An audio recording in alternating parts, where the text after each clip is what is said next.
ഷാജഹാൻ നേരത്തെ തന്നെ ഈ യൂത്ത് കോൺഗ്രസ്സുകാരെ കുറിച്ച് കോൺഗ്രസിൻ്റെ വിദ്യാർത്ഥി അതോടൊപ്പം തന്നെ യുവജന സംഘടനകളെക്കുറിച്ചുള്ള ഒരു പരാതിയുണ്ട്. എന്താണോ മുൻപേ ഗമിക്കുന്ന ഗോവുതൻ്റെ പിൻപേ ഗമിക്കുന്ന ബഹുഗോക്കളെല്ലാം എന്ന് പറയുന്ന പഴയൊരു ചൊല്ലുണ്ട്. പണ്ട് തിരുവനന്തപുരത്ത് നടന്ന ഒരു സമരത്തിൽ ചായക്കടയിൽ തട്ടുകടയിൽ ചായ കുടിച്ചതിന് ശേഷം പൈസ അണ്ണൻ തരുമെന്ന് പറഞ്ഞ കോൺഗ്രസ് KSUക്കാരെയാണ് ഇപ്പോൾ കേരള സമൂഹം ഓർക്കുന്നത്. അതിന് പിന്നാലെയാണ് വയനാട് ദുരന്തത്തിൻ്റെ പേരിൽ ഒരു പണപ്പിരിവ് നടത്തുകയും പണം എവിടെയെന്ന് ചോദിച്ചപ്പോൾ രാഹുൽ മാങ്കൂട്ടത്തിൽ ഉൾപ്പെടെയുള്ളവർ മാധ്യമങ്ങൾക്ക് മുമ്പിൽ പരിങ്ങിയതും പിരിച്ച പണം 88 ലക്ഷം രൂപ പിരിച്ചിട്ടുണ്ട്, അക്കൗണ്ടിലുണ്ട്. പക്ഷേ എത്ര രൂപ പിരിച്ചു, എത്ര രൂപ ആരുടെയൊക്കെ പോക്കറ്റിലേക്ക് പോയി എന്നുള്ള ചോദ്യത്തിന് ഇപ്പോഴും ഉത്തരമില്ല. പക്ഷേ യൂത്ത് കോൺഗ്രസ്സിലുള്ള ചിലരെങ്കിലും അതുമായി ബന്ധപ്പെട്ട് രംഗത്തെത്തുകയും ചെയ്തിട്ടുണ്ട്. ഇപ്പോൾ വീണ്ടും പണപ്പിരിവ് നടത്താൻ പോവുകയാണല്ലോ. രാഹുൽ മാങ്കൂട്ടത്തിൽ നേരിട്ട് തന്നെ നിർദ്ദേശം നൽകിയിട്ടുണ്ട് മണ്ഡലം പ്രസിഡന്റുമാർക്കില്ലേ?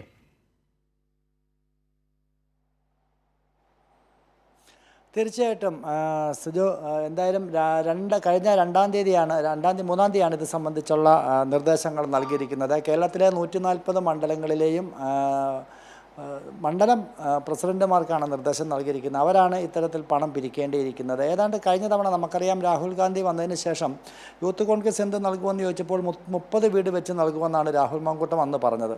അതിനുശേഷം നടന്ന പിരിവാണ് നമ്മൾ കണ്ടത്. അതിൻ്റെ പരിണിതഫലമാണ് നമ്മളിപ്പോൾ കണ്ടുകൊണ്ടിരിക്കുന്നത്. കാര്യം പലയിടത്തും ഫണ്ട് എത്തിയിട്ടില്ല, ഫണ്ട് കിട്ടിയിട്ടില്ല. കിട്ടിയ ഫണ്ട് എത്രയുണ്ട് അത് കൃത്യമായിട്ട് ബാങ്കിൽ കിടപ്പുണ്ട്. അത് എവിടെന്തെങ്കിലും ഭൂമി കിട്ടിക്കഴിഞ്ഞാൽ അന്നേരം വീട് വെച്ച് കൊടുക്കും. ഇത്തരം ന്യായങ്ങളൊക്കെ തന്നെയാണ് സംസ്ഥാന പ്രസിഡന്റ് തന്നെ പറഞ്ഞുകൊണ്ടിരിക്കുന്നത്.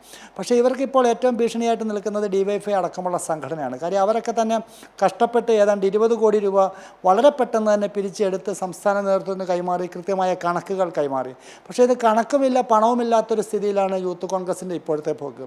അപ്പോൾ ഈ 70 ലക്ഷം അല്ലെ 80 ലക്ഷം എന്നൊക്കെ പറയുമ്പോൾ അത് കേരളത്തിലെ യൂത്ത് കോൺഗ്രസ്സുകാരെ സംബന്ധിച്ചോളം അവർ പിരിച്ചാൽ ഇത്രത്തോളം പണം കണ്ടാൽ പോരല്ലോ എന്നൊരു ചോദ്യം പൊതുവെ സമൂഹത്തിനിടയിൽ ഉയർന്നു വരുന്നുണ്ട്.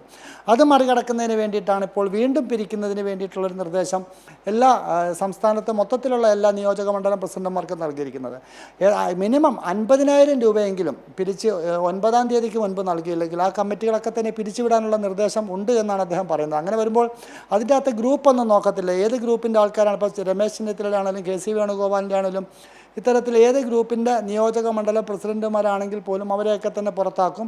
അതിനുശേഷം ഈ നേതാക്കളൊന്നും ശുപാർശയുമായിട്ട് വന്നേക്കരുത് എന്നുള്ളൊരു മുന്നറിയിപ്പ് കൂടി രാഹുൽ മാങ്കൂട്ടം ഗ്രൂപ്പിൽ പങ്കുവച്ചിട്ടുണ്ട്. എന്തായാലും കഴിഞ്ഞ ദിവസങ്ങളിലൊക്കെ തന്നെ ഈ വാർത്ത വിവാദമായതിന് പിന്നാലെ സംസ്ഥാന നേതൃത്വത്തിൻ്റെ ഗ്രൂപ്പിൽ പലതരത്തിലുള്ള ചർച്ചകൾ ഉയർന്നു വരുന്നുണ്ട്. ഇത്രയും നാൾ പിരിച്ച പണം എവിടെ, അതിൻ്റെ കണക്ക് എവിടെ, അത് കൃത്യമായിട്ട് ഈ ഗ്രൂപ്പിലിട്, നമുക്കിതിൻ്റെ അകത്ത് ഭാരവാഹികളാണല്ലോ ഉള്ളതെന്നൊക്കെ പറഞ്ഞ് പലരും രംഗത്ത് വന്നിട്ടുണ്ട്. പക്ഷേ അതിനൊന്നും തന്നെ സംസ്ഥാന നേതൃത്വം ഇനിയും മറുപടി നൽകിയിട്ടില്ല. കാര്യം ഈ പിരിച്ച പണം എവിടെ പോയി, അല്ലെങ്കിൽ ഈ പിരിച്ച പണം ആര് കൊണ്ടുപോയി, ഈ ചോദ്യങ്ങളൊക്കെ തന്നെ ഇപ്പോഴും അവശേഷിക്കുകയാണ്. 3 പേരെയാണ് 50,000 രൂപ പോലും പിരിച്ചതിൽ നിന്നും 50,000 രൂപ പോലും സംസ്ഥാന നേതൃത്വത്തിന് കൈമാറാത്തതിൻ്റെ പേരിൽ പിരിച്ചുവിട്ടിരിക്കുന്നത്. കുണ്ടറ, അതോടൊപ്പം തന്നെ ആറ്റിങ്ങൽ, അങ്ങനെ 3 നിയോജക മണ്ഡലം പ്രസിഡന്റുമാരെ പുറത്താക്കിയിട്ടുണ്ട്. മൊത്തത്തിൽ 2.5 ലക്ഷം രൂപ വെച്ച് പിരിക്കാനാണ് തീരുമാനമെടുത്തതെങ്കിലും ഈ കേരളത്തിൽ മൊത്തം പിരിച്ചിട്ട് ഇവർക്കിപ്പോൾ കിട്ടിയിരിക്കുന്നത് 80 ലക്ഷം രൂപ മാത്രമാണ്. അങ്ങനെ വരുമ്പോൾ ബാക്കി തുക എവിടെ പോയി? കാര്യം പിരിവിൽ ആരും പുറകിലോട്ടല്ല എന്നുള്ളത് നമുക്കറിയാം. പിന്നെ ഈ പിരിച്ച തുക എവിടെ പോയി എന്നുള്ളതാണ് നമുക്കിപ്പോൾ അറിയേണ്ടത്. അതുകൊണ്ട് തന്നെയാണ് വീണ്ടും പിരിച്ച് മാനം രക്ഷിക്കുന്നതിന് വേണ്ടിയിട്ട് രാഹുൽ മാങ്കൂട്ടം പ്രവർത്തകർക്ക് നിർദ്ദേശം നൽകിയിരിക്കുന്നത്.